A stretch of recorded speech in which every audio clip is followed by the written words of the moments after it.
নমস্কাৰ, আপোনালোক সকলোকে অসমীয়া নৱবৰ্ষৰ শুভেচ্ছা দিয়াৰ লগতে ৰঙালী বিহুৰ শুভেচ্ছা জ্ঞাপন কৰিলোঁ। আজি যিহেতু বিহুৰ উৰুকা, সেয়েহে পাপাই পুখুৰীত আকৌ জাল বালে। দেখিছেনে কিমান ডাঙৰ মাছ উঠিছে? আৰু গাঁৱত থকা এটাই সুবিধা, বাৰীত যদি হাত দিওঁ শাক পাওঁ, পুখুৰীত আকৌ হাত দিলে মাছ পাওঁ। এয়া এশ এবিধ শাক বুটলিবলৈ আকৌ বাৰীত মা আৰু বায়ে লাগিয়ে গৈছে। অৱশ্যে এশ এবিধ শাক আকৌ পালোঁ দেই।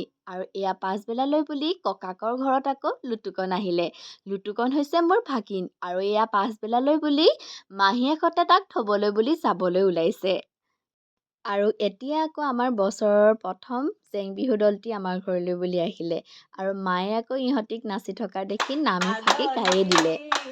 বনিকে দেখিবে আলাগে আলহী বনিয়ে কিবা কব খোজে কব যে নোৱাৰে মনত বেজাৰ লাগে। আৰু এয়া আজি আমাৰ ৰাতি সাজত আছিলে বাটাৰ পনীৰ, ঘৰৰ পুখুৰীৰ মাছ সৰিয়হৰ সৈতে, বইল দালি, কণবিলাহীৰ সৈতে, মাছ ফ্ৰাই, বেঙেনা আৰু মাছৰ মাথাৰ জলকীয়া ভাজি, আমলৰি আৰু প্ৰথম আকৌ মই এইবাৰ পনীৰ ভাপত দিছিলোঁ, তাৰ পিটিকা বনাইছিলোঁ আৰু লগতে 100 বিধ শাক।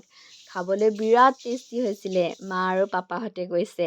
আজিলৈ বাই, আকৌ লগ পাম এটা নতুন ভিডিঅ'ৰ সৈতে।